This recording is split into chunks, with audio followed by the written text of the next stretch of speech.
Okay, it's the Okay Not Okay podcast, and we are back for another week. So, as always, let's kick it off with the question of the week. Sports Zoo, let me have it.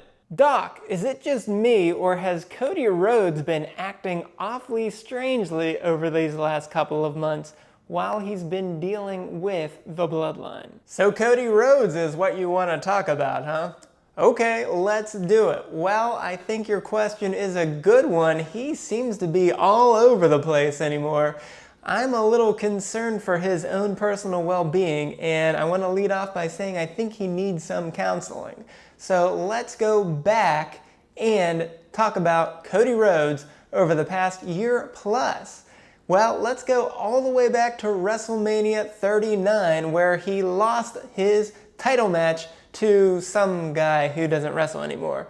But after that, he had a really impressive year. He was 11-1 in all one-on-one matches after WrestleMania and until the following Royal Rumble in January of 2024. So with that sort of success, you would think he would be all over going for the World Heavyweight title since he was on Monday Night Raw. Instead, he was allergic to it. So it doesn't make a whole lot of sense. It was like he only had eyes for the WWE Universal Championship, but it was just not around for him to even try to go for. So he was mostly in a waiting period for an entire year.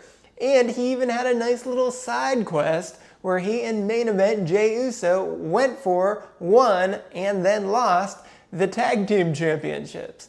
So that was a really strange time for him. So we finally get back to the Royal Rumble, and sure enough, he wins. And it sure looks like he's gonna go for that undisputed WWE Universal Championship. But all that needs to happen is Seth Rollins just needs to go on to Raw the next night and whisper some sweet nothings into his ear to make him have a doubt about what he should do. So what does he do? He talks to The Rock, who has not even really been around for years, and after just one conversation, he practically gives up his spot to The Rock. And after a week or so, it's only when he has that press conference for WrestleMania and he hears The Rock and that other guy start talking that it finally clicks into his brain that he has to go for that championship.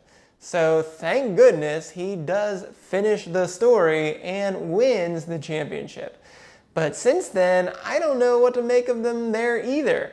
So he was only indecisive or not even trying for the World Heavyweight Championship before, but now that he has a championship, it's like he doesn't even know what to do with himself.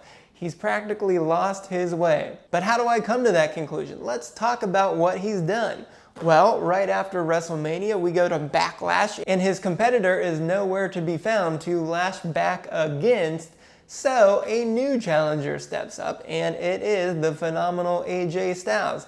And it was a pretty gentlemanly affair, and it was good. It was a nice match that he won, but it took a whopping 27 minutes and 20 seconds for him to get it done.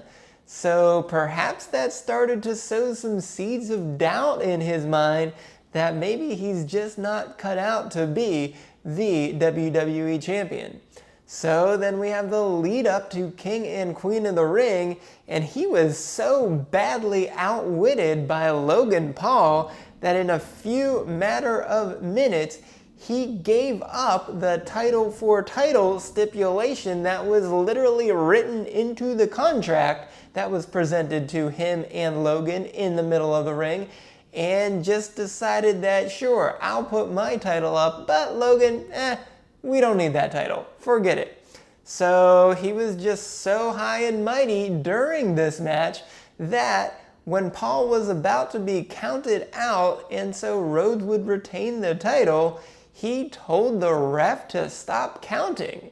Wow, you're really high on yourself at that point to do that. and it almost cost him, but I guess he got the job done. But it was another long match at 24 minutes and 20 seconds, so it's not like he's having an easy time holding on to this championship. So we go up to Clash at the Castle, and we know that AJ Styles had that pretty cool fake retirement, and he sure fooled Cody during that segment and made him look pretty bad, and probably hurt when he hit that Styles Clash off of the steel steps onto the floor.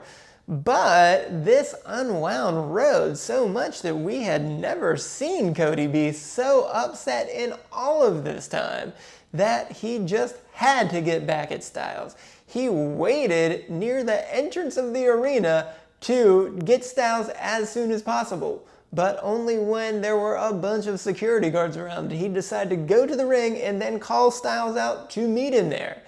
And so he immediately gives Styles exactly what he wants with a WWE Championship match, and for some reason wants it to be an I Quit match.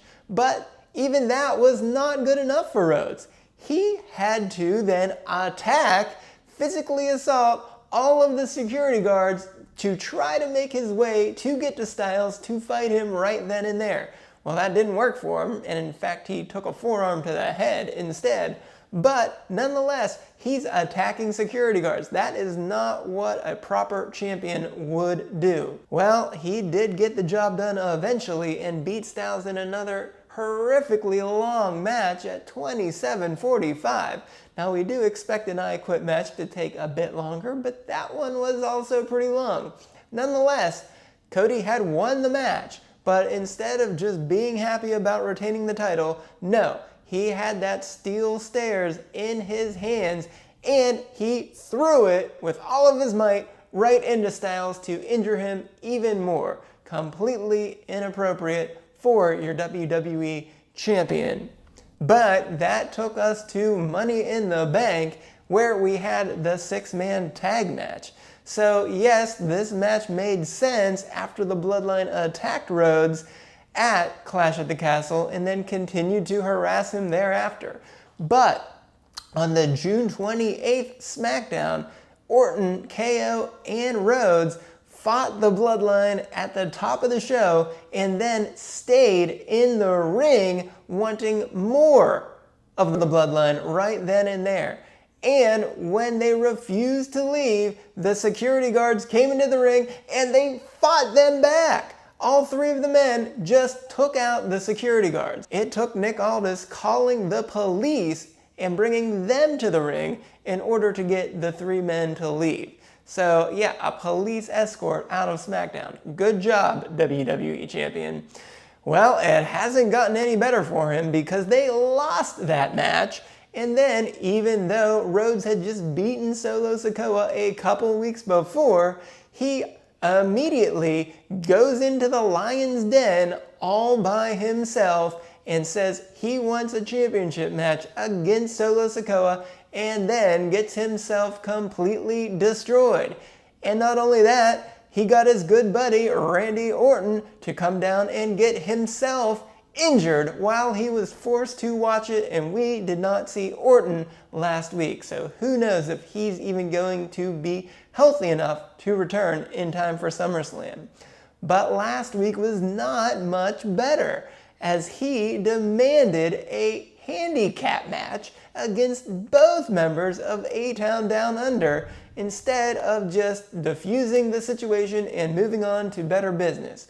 Well, this not only cost him at the end of the night, but it also cost Kevin Owens another injury as well, as the Bloodline, of course, came out at the end of the match and attacked both of them yet again, with KO getting injured and Rhodes getting triple powerbombed through the announce table. So now, in 2 weeks' time, Rhodes, due to his vanity and erratic behavior, is not only getting himself beaten up, but he's also gotten both of his friends, Kevin Owens and Randy Orton, injured. So I guess all we can say is this has been a turbulent and rocky undisputed WWE Championship reign for Cody Rhodes. So hopefully he can take these next 2 SmackDowns and get his head straightened out and have himself refigured out in order to have a clear mind to take on not only one Bloodline member,